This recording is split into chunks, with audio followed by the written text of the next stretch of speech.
Yes bakunzi b'u Rwanda TV1 muri akanya turi kubasuhuza tuti amahoro y'Imana naba namwe. Turi gusuhuza mbere na mbere abadukurikira bari mu Rwanda, badukurikira bari mu mpande enye z'igihugu ndetse n'umujyi wa Kigali, hari abari mu majyaruguru y'u Rwanda, ari mu burasirazuba bw'u Rwanda, mu majyepfo y'u Rwanda, iburengerazuba namwe turi kubasuhuza ndetse no mu mujyi wa Kigali, tugira tuti amahoro y'Imana nabane namwe. Muri aka kanya tugiye kubagezaho amakuru y'imikino yaranze mbere na mbere tujya kubabwira muri Sekafa Kagame Cup uburyo ejo yarangiye, tujya kubabwira ku kipe ya APR FC yari yaraserukiye igihugu uburyo yaje kwitwara muri Sekafa Kagame Cup. Turava kuva muri kipe ya APR FC tuze kunyarukira mu kipe i Burayi, hari imikino yarayibaye muri Espagne, hari n'imikino yarayibaye mu gihugu cy'Ubutaliyani nawe tuza kubibabwiraho. Tuza kubabwira kandi muri UEFA Champions League uburyo amakipe ari buze guhatana uyu munsi ku wa kabiri guhera ku isaha ya saa kumi n'imwe na mirongo ine n'itanu kugeza ku isaha saa tatu, aho hose haraba hari imikino iri gukinwa, tuza kubibabwiraho. Tuza kubabwira kandi n'uburyo amakipe agiye gutangira iri rushanwa, amakipe ayariyo, amakipe 36 tuza kubabwira ayariyo, tuza kubabwira n'imikino azakina na stade azakiniraho, kugira ngo buri muntu wese akomeze kumenya uburyo ibintu bizagenda muri UEFA Champions League. Tukubwira bati bakunzi bacu mudukore share, mutange comment, mudukore subscribe kugira ngo umuyoboro w'u Rwanda TV1 ukomeze kwaguka. Muri akanya rero nk'uko twabibabwiye turahera muri Kagame Cup, aho ikipe ya APR FC yagiye gukina muri Kagame Cup. Biba ngombwa yuko ikipe ya APR FC umukino wa mbere wayo yawukinnye ku itariki ya 3 z'ukwezi kwa 9, umukino wa kabiri ukina ku itariki 6 z'ukwezi kwa 9, nanone umukino wa gatatu ukina ku itariki ya 8 z'ukwezi kwa 9. Uburyo yagiye yitwara muri izo mikino rero, ku itariki ya 3 z'ukwezi kwa 9 2025 ikipe ya APR FC yakinnye Bamamuru yo mu Burundi igitego 2-0. Ku itariki ya 6 nanone ikipe ya APR FC ikina na Mwarandege, APR FC itsinda Mwarandege ibitego yo muri Zanzibar ibitego 2-0. Ku itariki ya 9 z'ukwezi kwa tariki ya 8 z'ukwezi kwa 9 ikipe ya APR FC yakinnye n'ikipe ya Kinondoni Chelsea MC. Ikipe ya APR FC iza kumenya na Kinondoni igitego 1-1, aho ikipe ya APR FC yasoje itsinda muri Sekafa Kagame Cup. Ikipe ya APR FC itsinzemo imikino 2 ingana y'umukino umwe, iyo mikino yose ihisha amanota 7, aho ikipe ya APR FC yasohokeye itsinda ari ya mbere n'amanota 7, ikukirana na KMC n'amanota nayo 7, Mwarandege na gatatu n'amanota 3, Bumamuru yo mu Burundi iza gufata umwanya wa nyuma ifite amanota 0. Ikipe ya APR FC ikintu cyayizamuye ibitego, yari ifite ibitego 4, ikipe ya KMC yari ifite ibitego 2, Mwarandege nta gitego na kimwe yari izigamye, ikipe ya Bumamuru yari ifite umwenda w'ibitego 6. Ikipe ya APR FC rero nanone yakomeje gukina ku itariki ya 13 imaze ihura n'ikipe ya Al Hilal Abdulrahman, imaze guhura nayo mu kimwe cya kabiri ivuye mu rya rushanwa yari iri guhatanira n'amakipe uko ari 3. Byabaye ngombwa ko ihura n'ikipe ya Al Hilal Abdulrahman mu kimwe cya kabiri. Ikipe ya APR FC itsindwa ibitego 3 mu gice cya mbere, byaje kurangira ari igitego kimwe, umupira uje kurangira ari full time, bongera extra time. Ikipe ya APR FC bayitsinda ibitego 2 muri extra time, biza kuba ibitego 3-1 mu busa bwa APR FC. Ikipe ya APR FC rero muri iri rushanwa uburyo yitwaye, yaje gufatwa umwanya wa 3, itsinda ikipe ya KMC nabwo igitego 1-0. Ejo Al Hilal Abdulrahman itsindwa n'ikipe ya Singida Black Star. Bishatse kuvuga ko ikipe ya Singida Black Star niyo yafashe umwanya wa mbere, umwanya wa kabiri uzana Al Hilal Abdulrahman n'igitego 1, umwanya wa 3 waje ikipe ya APR FC. Kinondoni iza ku mwanya wa 4. nuko irushanwa rya Sekafa Kagame Cup ryaje kurangira hagati y'amakipe yombi.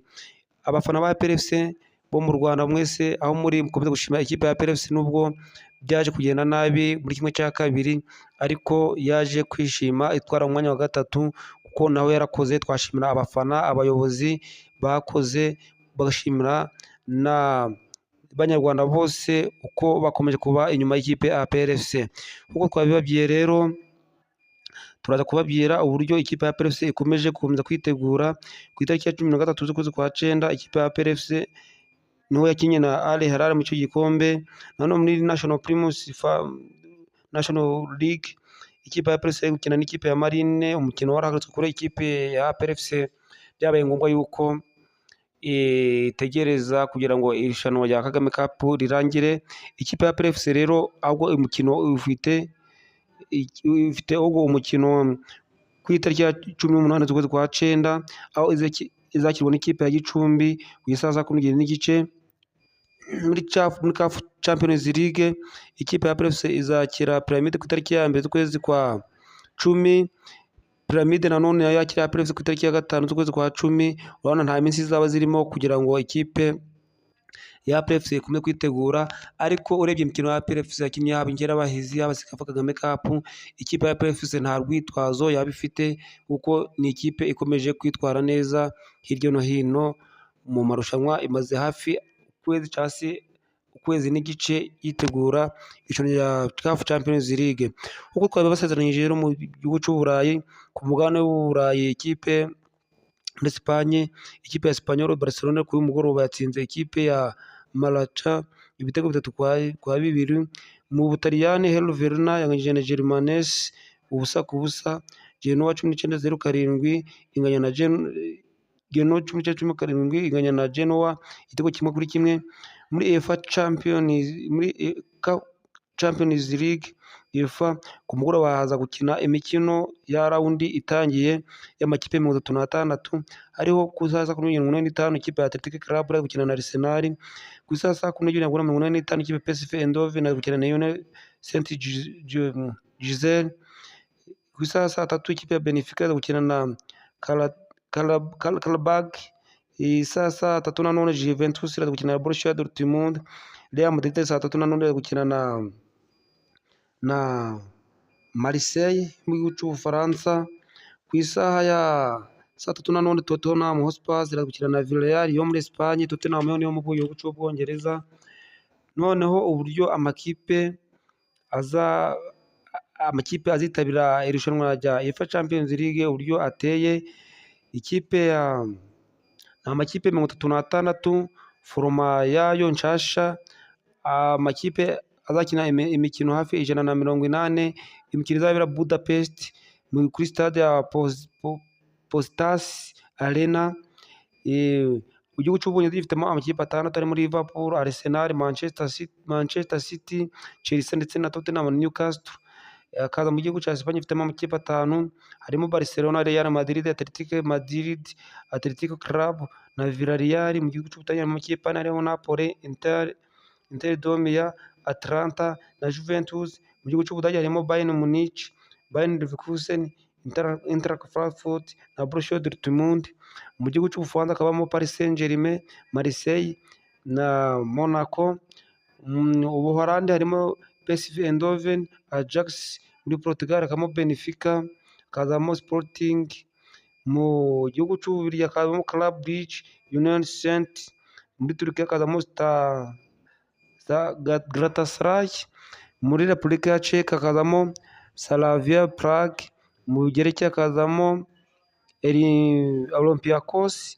Denmark harimo FC Copenhagen. Netherlands harimo Abel de Grint. Muri Chypre hakazamo Pofros. Kazakhstan hakazamo Kailot. Azerbaijan hakazamo Karabay. Ayo niyo makipe azakomeza ihatanira igikombe cya UEFA Champions League cyo ku mugabane w'Uburayi, aho bazakina imikino 189. Ikipe ya Paris Saint-Germain nayo ikaba ikomeje gudefanda igikombe cyayo kizakina rwose mu mwaka uzakurikiraho 2026.